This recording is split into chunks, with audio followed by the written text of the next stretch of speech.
Thank you Sudhir. America दौरे पर गए राहुल गांधी ने 2024 के चुनाव में आश्चर्यजनक परिणाम की भविष्यवाणी की है।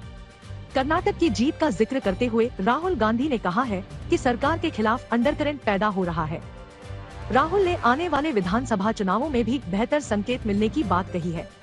राहुल गांधी वॉशिंगटन डीसी में नेशनल प्रेस क्लब में बात कर रहे थे। राहुल ने विपक्षी दलों के बीच मजबूत एकता को लेकर भी बयान दिया है।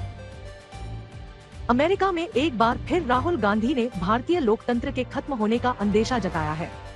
राहुल ने दुनिया को चेतावनी दी है कि भारतीय लोकतंत्र के ढहने का असर पूरी दुनिया पर पड़ने वाला है। बीजेपी ने कहा है कि विदेशों में जाकर राहुल गांधी आदतन ऐसे बयान देते रहते हैं। राहुल गांधी ने केरल की इंडियन यूनियन मुस्लिम लीग पार्टी को सेक्युलर पार्टी बताया तो बीजेपी ने कहा कि राहुल गांधी एक बार फिर जिन्ना की तरह देश के विभाजन का बीज बो रहे हैं। देश के विधि आयोग ने राजद्रोह कानून को राष्ट्र की सुरक्षा और अखंडता के लिए जरूरी बताते हुए इसके कुछ प्रावधानों को बदलकर और सख्त सजा करने की सिफारिश की है।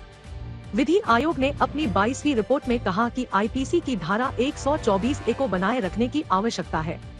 विधि आयोग ने मौजूदा 3 साल की सजा को 7 साल तक बढ़ाने की भी सिफारिश की है। पूर्व केंद्रीय मंत्री कपिल सिब्बल ने इसे लोकतंत्र के खिलाफ कदम बताया है और कहा है कि विधि आयोग सरकार और राष्ट्र की व्याख्या करने में भूल कर रही है। 9 साल में 10,000 मुकदमों में मात्र 329 लोग दोषी पाए गए हैं। कर्नाटक में सिद्धारमैया सरकार ने चुनाव में किए गए 5 वादों को पूरा करने की शुरुआत कर दी है। 1 जुलाई से गरीबों को 10 किलो मुफ्त राशन मिलने लगेगा।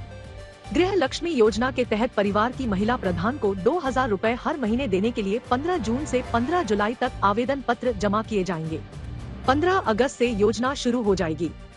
200 यूनिट मुफ्त बिजली और बेरोजगारों को भत्ते की योजना भी इसी वित्त वर्ष में शुरू कर दी जाएगी।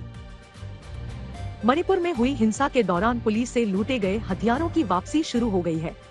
केंद्रीय गृह मंत्री अमित शाह के अल्टीमेटम के बाद आदिवासी पीपुल लिबरेशन आर्मी के 23 सदस्यों ने हथियार सौंप दिए हैं।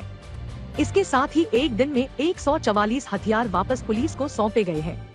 मणिपुर में 3 मई से जारी हिंसा के बीच 1400 से ज्यादा हथियार लूटे गए थे, जिसमें अब तक करीब 600 हथियार ही वापस मिले हैं।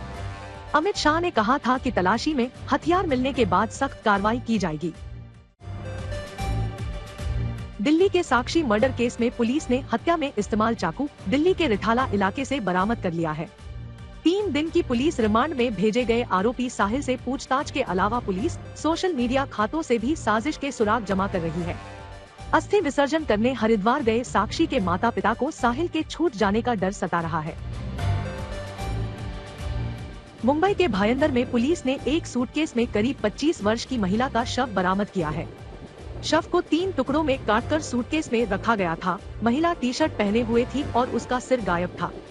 पुलिस महिला के हाथ पर बने त्रिशूल और ओम के टैटू के आधार पर शव के पहचान की कोशिश कर रही है। समंदर किनारे सुबह सैर कर रहे एक शख्स ने सबसे पहले संदिग्ध सूटकेस देखकर पुलिस को सूचना दी थी। 4 दिन की भारत यात्रा पर आए नेपाल के प्रधानमंत्री पुष्प कमल दहल प्रचंड ने आज उज्जैन महाकाल मंदिर में विधि विधान के साथ दर्शन पूजन और रुद्राभिषेक किया। पीएम प्रचंड के महाकाल दर्शन को लेकर नेपाल में विरोधियों ने कम्युनिस्ट नेता के विपरीत छवि प्रस्तुत करने का आरोप लगाया है।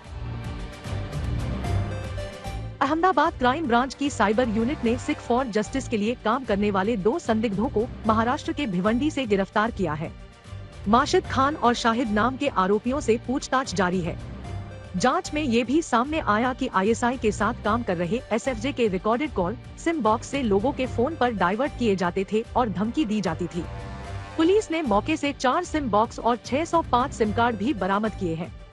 मार्च के महीने में ऑस्ट्रेलिया के पीएम के गुजरात दौरे के बीच धमकी भरे कॉल किए गए थे।